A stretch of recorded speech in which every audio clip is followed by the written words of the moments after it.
It's been a big year for leaks. The teenager who hacked some early stuff out of Grand Theft Auto 6 has been sentenced to life in prison.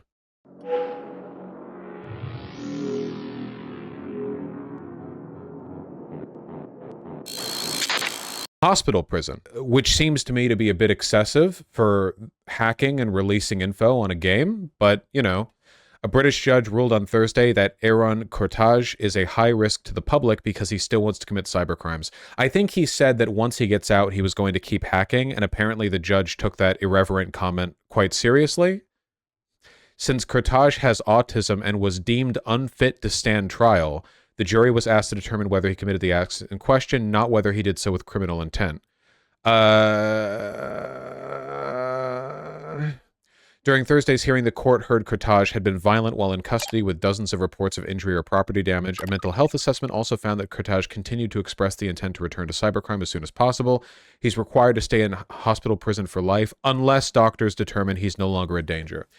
In fairness, is there any greater sign of hacker cred that you are so dangerous to the establishment that you're sentenced to indeterminate life in prison because your hacking prowess is so powerful? I don't know. To be honest, there's like a violent autistic hacker so deranged they can't even stand trial. This is some like system shock shit or whatever. You know what I mean? Like, look, if we lived in a proper society, this guy would have been given a six-figure job by, like, I don't know, an intelligence agency. All right, I want this guy sabotaging Iranian nuclear program files. Okay, why do we need to the good doctor this man? Okay, put him in a room, give him all the computer equipment he needs, and tell him to, I don't know, destabilize the Middle East further. Isn't that what we're supposed to do?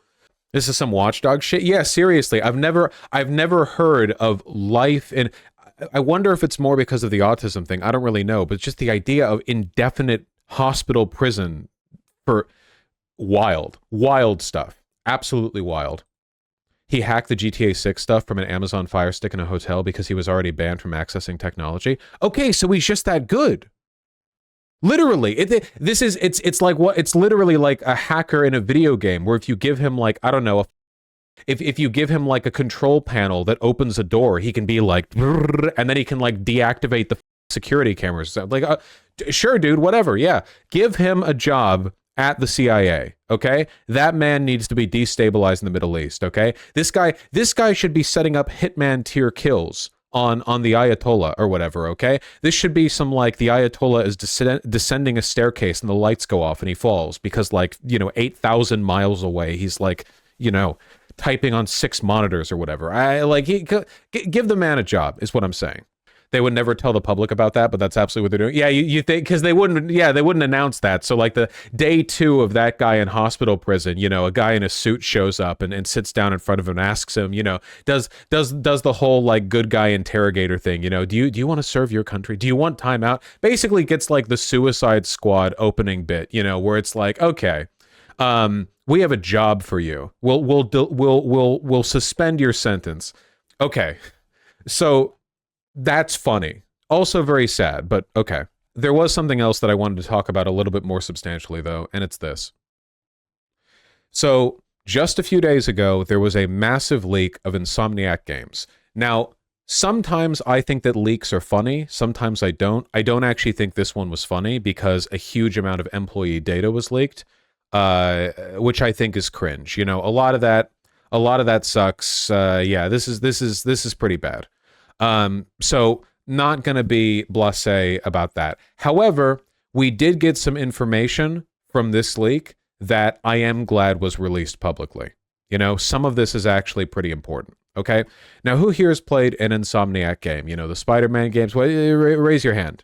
I haven't, by the way. I tend not to play games like that. You know, I play my own little autistic games. I'm not cool enough to play the Insomniac games. Okay, people in chat have played it. That's good. That's good.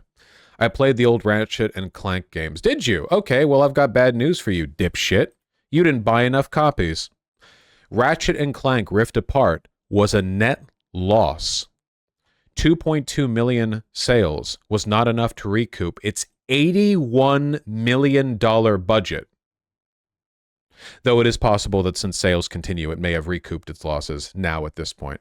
It's all your fault, Chatter. You didn't buy enough.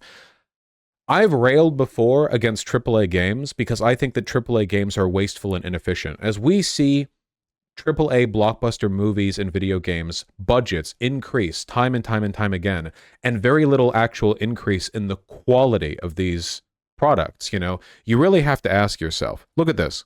The total budget for Marvel's Spider-Man 2, $315 million. As of right now, it still hasn't recouped its cost. $250 million. Apparently, Spider-Man 3 is expected to cost even more. Now Baldur's Gate 3 winning is even funnier. Look, this is not the fault of the people who are actually making these games. Now, I know a little bit about game development, not from my own experience doing it, because when it comes to my own personal experience doing it, I have less than a little. But in terms of I've watched a lot of videos and I'm interested in how games are made and, whatever. So I know a little bit, okay? No game that has ever been made should cost $300 million. Ever. No game has ever warranted that price. The problem is, as studios get larger and more bloated, the bureaucracy within those studios gets more predatory. It gets more inefficient. The executives start to leech more wealth from the overall process. In essence, it becomes less capable of actually producing good games. This is one of the reasons why we live in an environment where at the same time corporate profits are higher than ever, but a lot of corporations are declaring bankruptcy. How we have this weird juxtaposition of a game can be a massive hit, but still not sell enough to recoup its loss or to recoup its cost. Ratchet and Clank Rift Apart. I heard good shit about this game. I'm pretty sure they have the cost of that game that I really hated here too. Where is it? Horizon Zero Dawn. Was the cost of that also a part of this? I thought I saw that earlier. Maybe it was in a different article. Horizon Forbidden West cost $212 million to make. I promise you, those games should not have cost that much, okay? I played Horizon Zero Dawn, and it was fine. It was fine, okay? Ridiculous. Same game. It's the every game. God, it's mid. How much of that cost is marketing, do you think? It can't be. Nothing could justify the numbers that we're reaching here. Look, I'm making a broader point here, okay? Right now, we're living in a golden era of video games as long as you're not looking at AAA games. AAA games have been largely disappointing year after year, with the exception of auteur studios that occasionally produce banger hits, like From Software. Elden Ring, fantastic, obviously. The Dark Souls games, whatever. If you're exclusively looking at top-of-the-line AAA games, it's been pretty bleak lately, and a lot of that is because there are fewer and fewer of them. How many AAA games get released these days? Seriously, think about it. Really think. How often do these massive top-of-the-line games actually get released? Not that often. And the reason for that is because they're so expensive that every time you want to make a game like that, it's like an 8-year development process.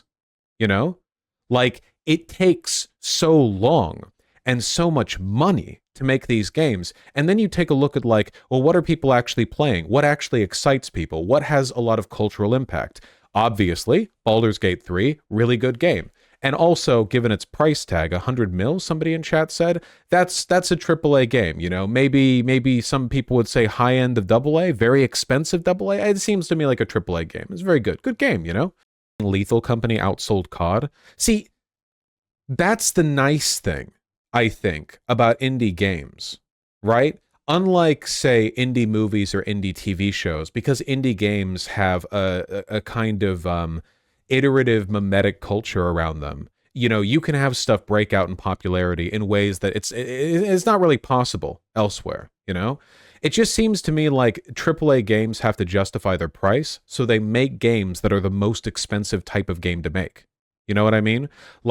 A third-person open-world action platformer is probably the most expensive type of game it is possible to make, because you're maximizing the amount of visual elements that you have to deal with and render and build around, and there are so many systems that it all has to work together. You know what I mean? my guess would be that's probably like the most expensive kind of game that you could possibly make because there's so much going on. You're also demanding a lot of hardware. Oh, and don't even get me started, by the way, on what a scam modern graphics cards are, okay? A lot of modern games will barely even optimize their shit. And the reason for that is because if they don't optimize very well, you're forced to get a better card to play them. And if you're forced to get a better card to play them, there's a lot of like back end wheeling and dealing where it's like, if you perfectly optimize a game, most modern games can run just fine on older graphics cards. But then every once in a while a game will come out. I've got a 3090, by the way. A game will come out and it's like, I have to tweak the settings. What are you talking about? And then you read up and it's like, oh yeah, they made it so that like, actually they don't reduce the number of active elements in this scene because they added like 50 trillion bloom in a place you're not looking, or like some bullshit like that. You'd think it's an amateur mistake, but I swear to God they do that shit on purpose. Lol Vosh, this isn't true. Bullshit, it isn't true. Okay? You want to tell me that when Starfield comes out, a broken ass game, and every modder immediately is like, hey, the low frame rate here is because the incompetent dullard halfwits at Bethesda didn't know that you could actually like fix this problem, or whatever. Starfield, God. Another great example of the point that I'm trying to make, by the way. Anyway, I'm not trying to talk about the graphics deck stuff here, It's just like, this is an extremely unsustainable system for producing games. And it's not just because these games are like big, big top of the line, hyper expensive, 3D, platformer, open world, whatever. A lot of this is because of mismanagement at these studios. I do also think we might want to get used to like, I don't know, less expensive games. To an extent, like, there's a diminishing return, right? Video games today, like, as an aggregate, I don't think they're getting that much better, Like, there are really good games that are made today, but there are really good games that were made 20 years ago. It's an art form, The fidelity, the technology we use to develop these games, they allow us to do new things, but they also increase the cost of producing them, which means that you can no longer be successful. Just making like a popular game within a small niche community, which means that more and more games end up being very samey. You ever wonder why there are way more like AA weird games that were produced back in the PS2 era? Because back then, video games were relatively cheap to make. They weren't cheap, still took a lot of time and knowledge, but people were able to be a lot more, experimental back then because a game could be a success if it sold 100,000 copies or less. You could make back your money off of that. So in that environment, there's more room for exploration. Meanwhile, games like Assassin's Creed or Spider-Man, these are incredibly safe games, These are market tested to a fault. Like they are not risking anything with that much money on the line. You know what I mean? Like, and this is a consistent issue, I feel. Fewer and fewer, like, creative auteur games. The only place you can get creative auteur games these days is from indie games. Because indie games allow you, again, because they're smaller, made by one person or a few people, they're allowed to, operate on that budget. And that gives them the ability to be a little bit more experimental or a little more auteur. Do people understand where I'm coming from here? It's just there's a massive mismanagement of resources. To put it this way, if it took $300 million to make Spider-Man 2, how much good game do you think could have been made with $300 million distributed across a dozen smaller projects that would have released at like AA budgets? Do you think it's possible that would have been like better overall for the medium? This is unsustainable. We know what we're currently doing is not good, where every game takes a bunch of crunch time and $500 billion and 8 years to make, and it releases with a bunch of bugs because it still releases too early. Like, and you need to sell 10 million copies to make back your budget. Like, we know this isn't sustainable. So there has to be, like, a better way of doing things. Warcraft 3 was developed by a team of 30 people. That's wild. It's also wild that indie games are more memorable than the AAA games. It does feel that way sometimes, It's not in all cases, but in a lot of cases. It's just there's more room for like auteur sort of deliberate artistic investment with, indie stuff because you don't have an entire corporate studio breathing down your neck, having you change everything that might be a little bit less popular. And sometimes we get more weirdo shit, but like even then they have to fight for it, right? From Software, I think, is the clearest example because From Software was doing like a bunch of different shit. Then they made Demon Souls that won a Game of the Year award, you know, was popular, and then Dark Souls really broke out in the public space. But man, they had to work for that. I mean, I feel like they had to really justify. Like, I'll put it this way: how well do you think Elden Ring would have done if it had released somehow on its own with no previous From Software knowledge or clout?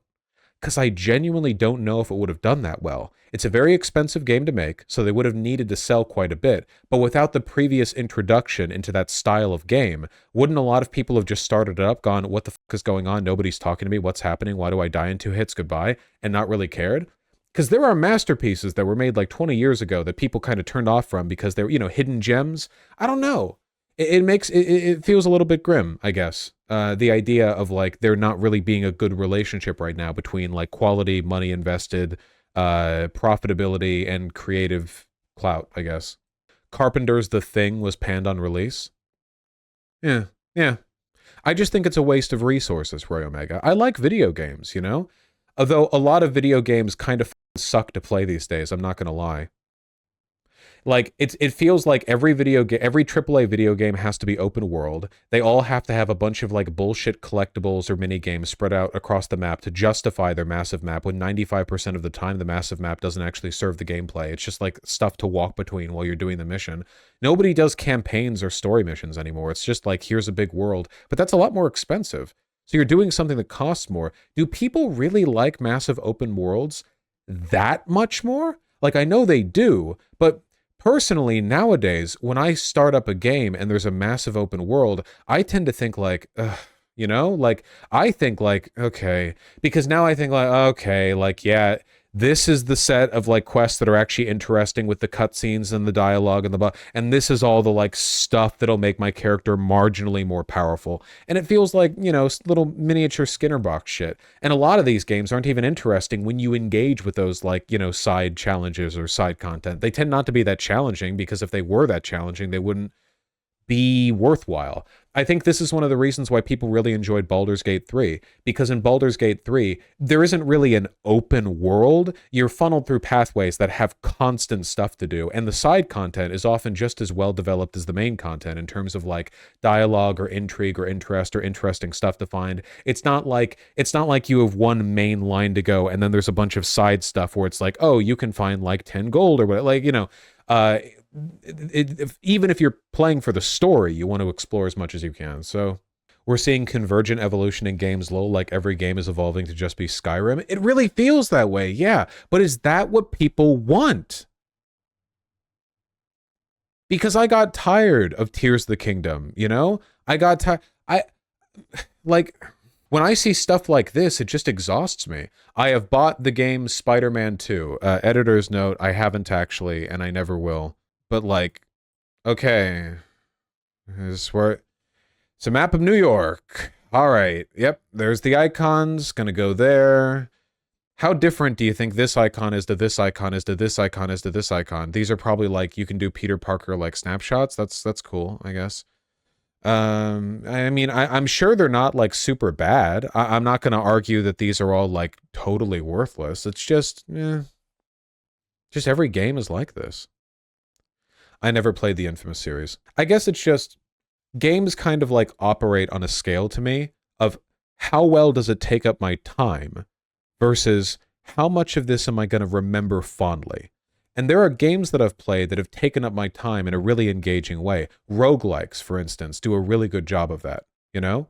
Like playing Risk of Rain 2 or Binding of Isaac. I find these games really engaging and interesting to play on like a moment-to-moment basis because they involve a lot of decision-making and they're fun and they're interesting.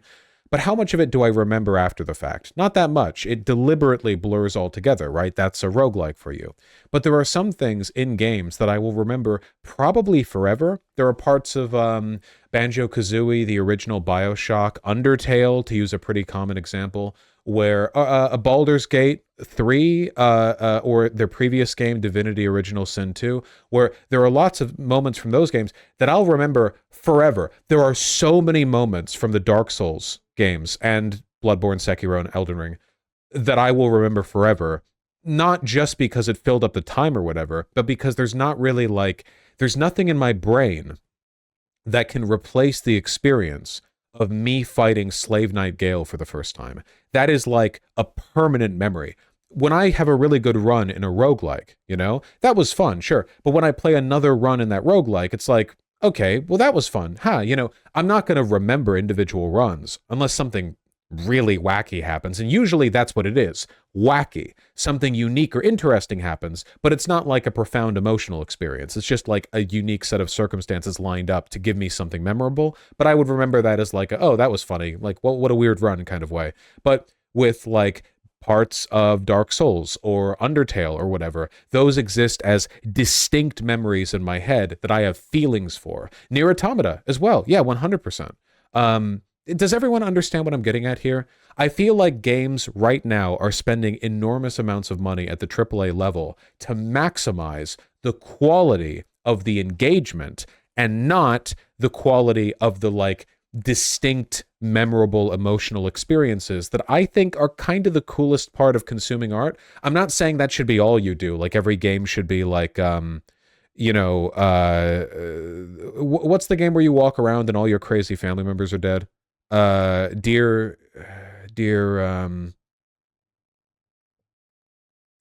Esther. Yeah. I'm not saying every game should be like Dear Esther or whatever, where it's purely like emotional drops or whatever, and no like mechanical gameplay. I hope people understand what I'm going on about. Matthew Matosis's God of War 2018 review perfectly breaks down how AAA games are being homogenized into the same mediocre blob. God of War 2018, perfect example. Perfect example. I bet I'll get you guys on this one, okay? I'm willing to bet a lot of your positive memories of God of War 2018 are of the story, the cutscenes, and the voice acting, not of the individual fights. Maybe you remember some elements of the fights, like your first fight with the skinny god at the beginning, or like the first time you drop kick a giant troll or whatever. But I bet when you think Baldur, thank you. I thought it was Baldur, but then I thought, no, that's because I've been playing Baldur's Gate. Yeah, it is Baldur. But I'm willing to bet, like, yeah, maybe you remember some of the stuff like that. But for the most part, what you recall are like distinct elements of human behavior, like the majesty of a certain scene or of a conflict, or you remember him getting out the twin like chain blades. That's what you remember. And that's because that's what art's about, baby. The people who were doing the writing, the people who structured the story of God of War 2018 were gigabrains. They were up here, man. They were their brains were throbbing as they wrote that shit. They put their heart into it, you know? But at the same time, the game was limited, I think, by what, you know, modern over-the-shoulder, third-person perspective action combat-y games are expected to be. You know what I mean? Like, which feels sometimes kind of incongruous. Does anyone else feel like they wish they had gotten a modernized version of the original hack and slash? Because I do. Where, like, you're Kratos, you're very strong. It feels weird that all of a sudden you're being restricted from moving in a direction because you can't jump 20 feet. Why can't I jump 20 feet? Like, really, why can't I? I should be able to jump 100 feet. I can knock holes into mountains. Well, why can't I, you know? But instead you're like trudging along, doing your lore walk or whatever, and you're like attacking one guy at a time. This isn't just a mechanical quirk or whatever. I just feel like this is a regression to the mean. Hack and slash games aren't popular anymore. That was like a 2000s thing. Nowadays, it's all about the more like complex, tactical, like direct over-the-shoulder third-person combat, you know? Which isn't bad, but I don't think it was right for Kratos. I don't think it was right for that game. And personally, I think it would have sold his development as a character even more to iterate on that hack and slash gameplay while he's this like gruff Nordic dad now. You know what I mean? Like, I get it. He's slowed down because he's old and he's wise now. I get it. But like, I feel like they could have sold that really well through the hack and slash mechanics if they cared to, if they wanted to develop on that and try to like make that the vehicle for those feelings. I'm rambling. Oh, Roy Omega, you bring up something that I agree with. I think that Death Stranding is a great game, as weird as it is, you know? Because that game is full of shit that I remember. You know? That game is full of shit that I remember. That game was, a lot of people complained it wasn't what they expected, but that's what I liked about it. Yeah, it was weird and very different, but like, man, I am never going to forget a lot of the shit that happened in that game, ever. I'll never forget it. What memory could I have that could replace that? None exist. I can replace an open world, a cool combat encounter number 73 with number 74. Nothing's going to replace those memories. I'm sorry, I'm getting a little bit, you get me, but I hope you understand. Also costs a lot and was open world. Yes, it did cost a lot and it was open world, but they used that in an interesting way. Nobody could argue that Death Stranding was a regression to the mean and was committee driven to be safe. You would have to be an insane person to believe that. That's an insane thing to believe, it was not a safe game by any means, and I respect that a lot, More is done with the open world. Not to mention, the open world in Death Stranding doesn't have a bunch of stupid collectibles everywhere that you're encouraged to go to. Your goal is to make a safe, clean line for your destination. It's the opposite. Like, the open world is yours to constrain into a safe traveling path that makes travel more efficient, right? That's kind of the opposite of like, oh, go all over the place to do all the things, you know what I mean? Do you think Cyberpunk was a safe game? Well, I've only made my way through a bit of Cyberpunk, but I will say this. The combat and mechanics of Cyberpunk are pretty okay, but mechanically, if I wanted to play a top-tier shooter, I'd play Dusk or Doom Eternal. Now, the writing and the world building, that is special in Cyberpunk. That's special. Which makes me wonder, again, what am I playing it for? Am I playing it for the story, the characters, the world, or am I playing it for the mechanics? And if I'm not playing it for the mechanics, why aren't I reading a book? I'm being facetious, obviously. Cyberpunk couldn't be fully experienced as a book the way it is as a game. But if that's what we're good with, if we're good with the elements of it that are more narrative, it just seems kind of wasteful to me. The way we treat these things and the way we build on them. That's all. What about Disco Elysium? Okay, last thing that I'll say. Disco Elysium probably has the highest density of unique artistic moments. The narrator from Disco Elysium plays in my head sometimes. That game is an artistic masterpiece. It was crafted by wizards. Nothing else will ever be made that will scratch that itch. There will be no sequel. There will be nothing that comes even close. That game is like the apex of what it means to be. Nothing can ever be it better than it was. It is a masterpiece. Everyone should go and play it. It's an incredible game. It's so unbelievably good. It's unimaginably good. It's ridiculous, Salty internet pirate. Disco Elysium is not its mechanics. Why is it good? I can't answer that without spending another stream worth of time talking about it, to be honest with you.